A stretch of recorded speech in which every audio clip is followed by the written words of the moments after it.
Now let's understand the concept of word embedding.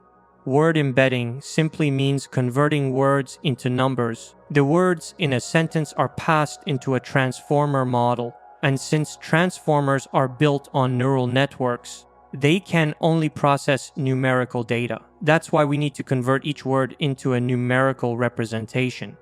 In this process, every word, or sometimes a part of a word called a token, is transformed into a vector of numbers. For example, one token might represent a single word, while another could represent part of a longer word. Each token is mapped to a specific numeric value, creating a unique representation that captures its meaning and relationship to other words.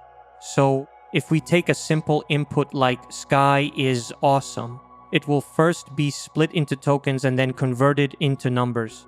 These numerical values are what the neural network actually understands and processes during training and prediction. That conversion from words or tokens into numerical form is what we call word embedding. I hope this explanation makes the concept clear.